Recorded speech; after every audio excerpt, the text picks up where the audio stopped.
За сайн байцгаана уу? Би өнөөдөр та бүхэнд зүү ороохын эхлэлийг зааж өгөх гэж байна. Тэгээд ийм утас одоо ийм утас байгаа.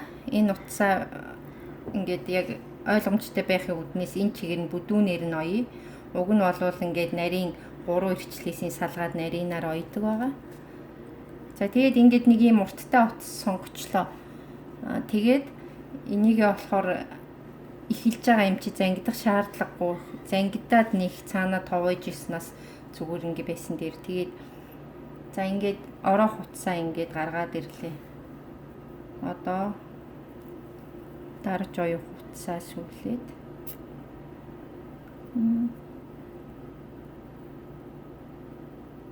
За одоо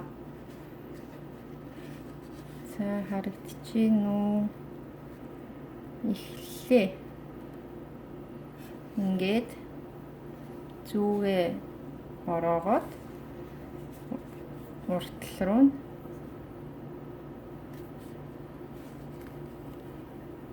ингээд хийгээд зүү орооно гэдэг маань зүү ороож оёох хоёрыг ойлгомжтойгоор нэрлэсэн байгаа.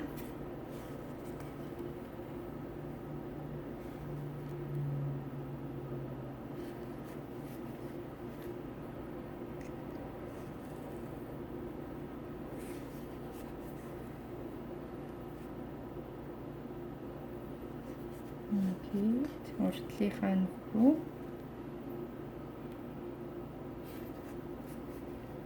зүүгээ орохдоо өөрөө сурснараа нар зөв буруу хаашаач хамаагүй өөр дэвтэгээрээ ороодог.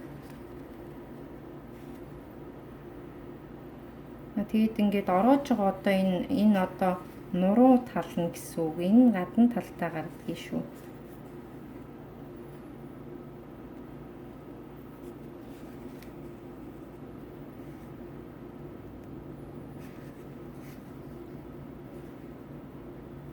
Тэгээд би түрүүн нөгөө энд нэг ойж бичлэг хийсэн чи болохоор нь дахиад бичиж байгаа. Тэгээд нөгөө үнцэг яаж гаргах вэ гэж асуугаад идэм билээ. Тэгэхээр одоо бүгдээрээ үнцэг яаж гаргахыг харъя.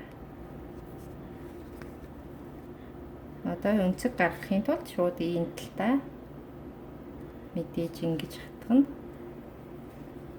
Тэгээд мөн ялгаагүй уртлынхаа нөхрүүгээ хатгаад тэгээ өнцгөө сайн гаргахын үүднээс миний хувьд болохоор ингээд эндээс нь гаргаж ирээд дарчдгийг.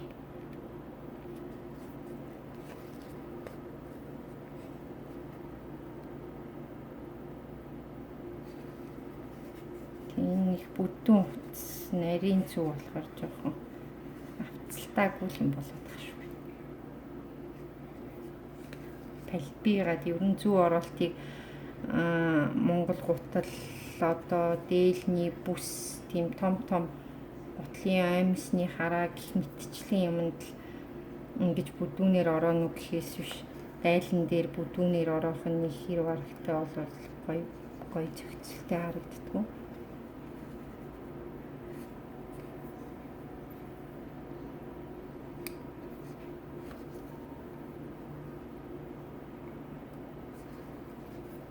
За одоо зүүгээ ороогоод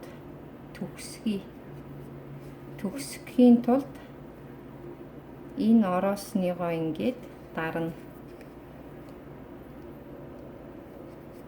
За дараад ингээ энэ утсаа ингээд зүүнээс нь салгаад авчлаа. Одоо ингээ ороосон утсаа цааш нь гаргаад